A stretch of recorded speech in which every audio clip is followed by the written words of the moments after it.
Around 7 years ago, I was introduced to what is now my favourite video game series when I played Fire Emblem Fates Birthright on the 3DS. My feeble teenage mind was instantly hooked on that sweet anime chess, and so I naturally went online to learn more. Only to find out people thought my new favourite game sucked ass.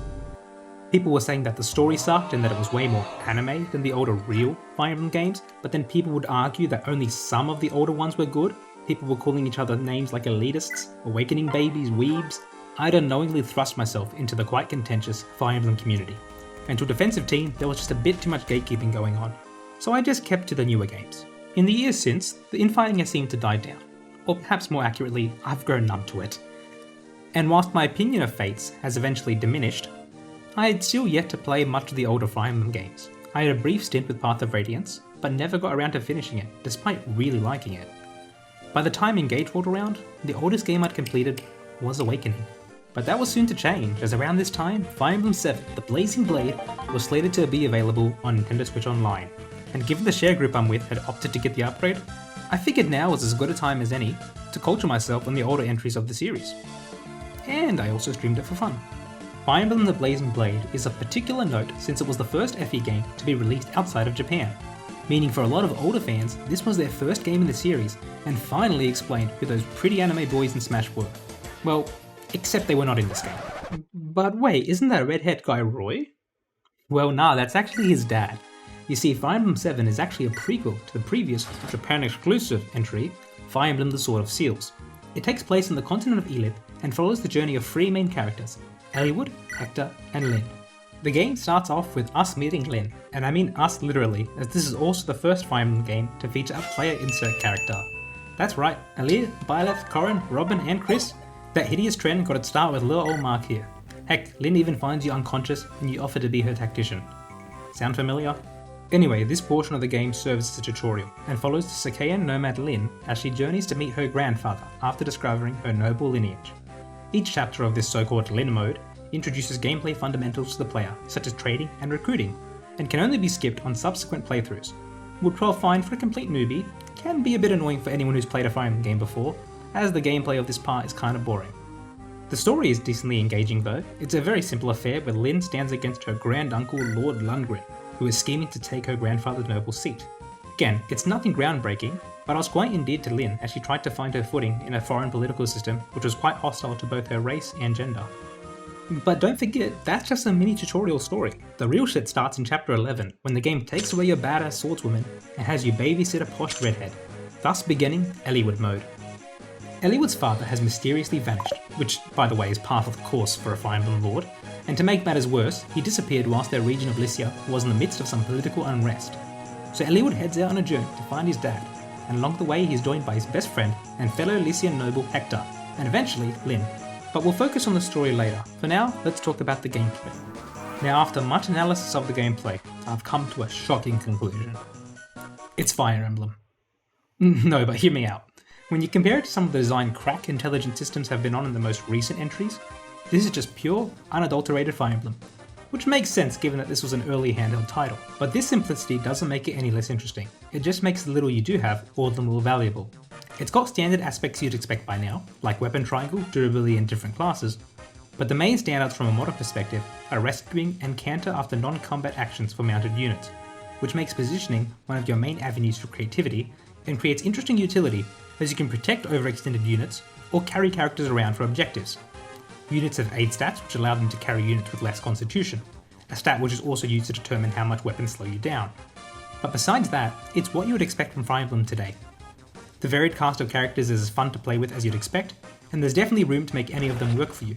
And while the map design was nothing special, I found them engaging enough and enjoyed most of them. The difficulty of the game was fine as well, at least for a trash gamer like me, though it is a bit on the easier side with some very powerful juggernaut units and pretty weak enemies. In my case, I just gave Florina everything and she swept most of the game. The game does accommodate better players with some higher difficulty modes, however they are locked behind a first playthrough alongside the ability to skip Lyn mode. After beating the standard game, you unlock Eliwood hard mode and Hector normal mode. That's right, there's also a Hector mode, though it's not much to write home about, a slight difficulty bump, few extra maps, and more Hector POV instead of Eliwood. I don't see why they couldn't just include that in Eliwood mode, but I suppose it makes for an interesting second playthrough.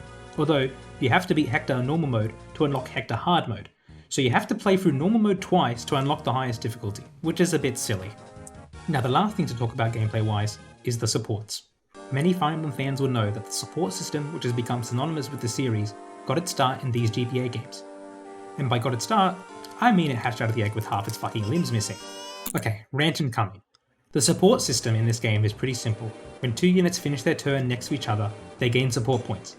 Once they reach a certain amount of points, they can talk to each other and reach a higher support rank.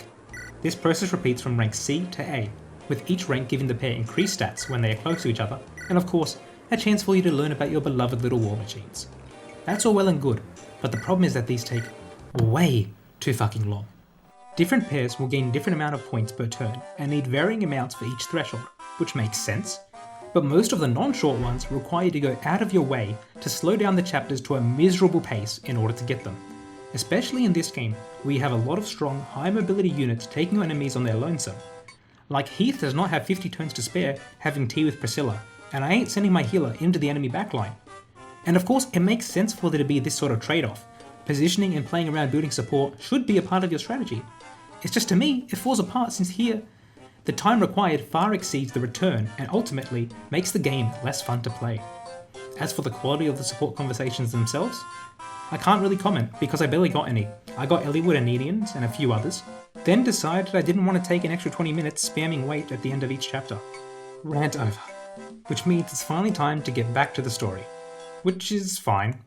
It benefits from a narrower scope, with most of the plot's initial focus being placed on the political unrest in the main character's home region, where you begin to see threads of some sinister, underlying plot unravelling, with Lord Elbert's disappearance being seemingly linked to the actions of some turncoat nobles and a mysterious Black Fang. But as the scope of the plot is increased with the introduction of the main villain, we zoom out to see these threads quickly loosen into an underwhelming mess. There are definitely some interesting elements here and there, but I found it struggled to develop them in a satisfying manner. I'd say the main draw for most would be the main characters, since they are a decently lovable bunch, and take much of the story's focus.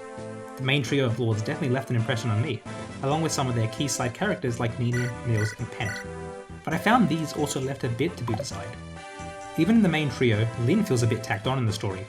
Eliwood and Hector have a pre-established relationship, along with a strong vested interest in the events of the story. Eliwood is trying to find his father, and Hector is connected with the political plot as he is the heir to the Lycian League.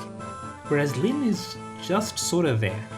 She's obviously connected through her status as a Lycian noble, but the story doesn't do much for her beyond that, and it leaves her feeling more like an elevated side character than a main lord. The antagonists also didn't leave much of an impression on me. In particular, I found myself quite underwhelmed by the Black Fang once all was said and done. I notice I've come across quite negative here, but the story was enjoyable enough for me, and it sure kept me invested throughout most of my playthrough. I just don't find it very memorable. But the soundtrack definitely is memorable. Fire Emblem games in general have banger OSTs, so that's to be expected. And while this one isn't super high up there for me, it's got some real iconic tracks.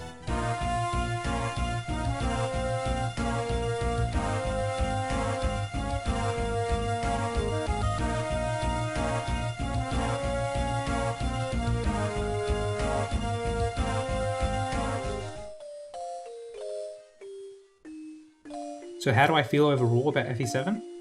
I really enjoyed it. I think most people who like Fire Emblem would as well. I mean, at its core, it's just the same old Fire Emblem I've come to love. And I can certainly see how this would have left an impression on many a young FE fan's minds. But for where I stand personally, as a newcomer looking back, it honestly didn't stand out as much as I thought it would, especially so now that I've since played the other GBA games. While it is that same old Fire Emblem I know and love, at the end of the day, that's sadly all it is, with not as much to differentiate itself for me personally. With one exception. As I briefly alluded to earlier, this was the first game I completely streamed live, which was a harrowing experience that I am constantly glad I went through, as live streaming has grown into something I really love doing, so for that, this game will most likely always hold a special place in my heart. If you for some reason watched to the end of this video, first of all, thank you. And secondly, leave a comment telling me how you feel about Fire Emblem 7 and what this game means to you. But regardless, until next time, take care of yourselves and have a good one. Bye!